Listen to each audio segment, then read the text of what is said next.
we can finish in Asia because Asia have lots of ways. So we want to collaborate. 而家到咗韓國。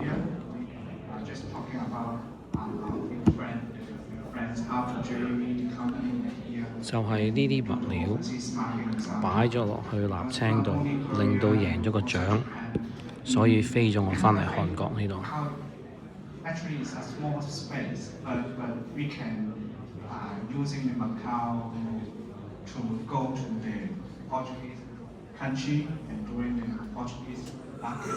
I think this is. 唔知你喺韓國同到慧儀做到訪問咧？但係而家因為全部呢啲嘢咧都可以能夠即刻翻譯。Because we also want to have manufacturing in Korea and using the Korea ways and doing the green product in Korea. Thank you. So my next question, because the topic for this panel is about like a Sino-Korean synergy or co-creation, the next generation of a global campaign. Before I ask the next question, I want to ask you, one interesting one. Because you all have like experience in China, Korea, right? So what's the biggest difference you see for the working style for Chinese and Korean?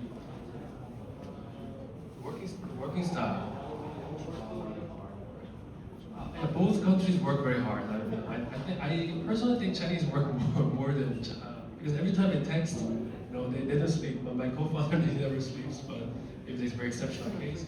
But overall, both people are very diligent. I think when they set the goal, I think they don't make a lot of excuses. I think Korea they like to report and they like to please their boss. That's the Korean style. No, I think Chinese too. But that's how I look at these two cultures are similar. But what's different is what I said is I think Chinese people are more flat in their ranking because in Korea I never call my boss or the CEO with their first name. And in Korea it's very impolite to call his real name. I always have to call him 사장님 or 대표님. But I always call my boss with his first name, which is I don't know. In China that's very normal. Yeah. Yes, that's right. So that alone gives me a cultural flat. We are very equal. We're different in their role with their authority to make decisions. But when it comes to working relationship, it's very, very flat. So that's the difference between Korean companies and Chinese.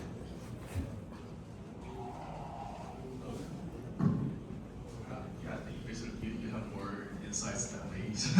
I've never worked in a Korean company, but like in China, we always have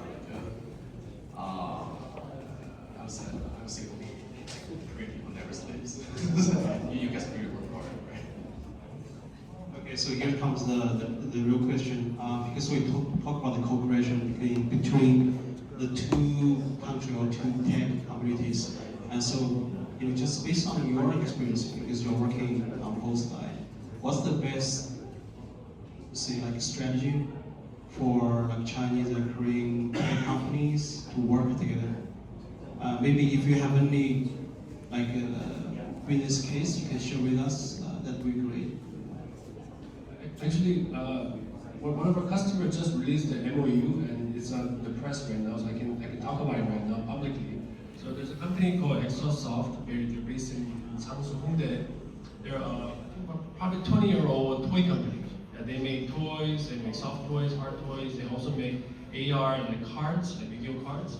So they've been around for a long time, but they want to position themselves as AI toy company, right?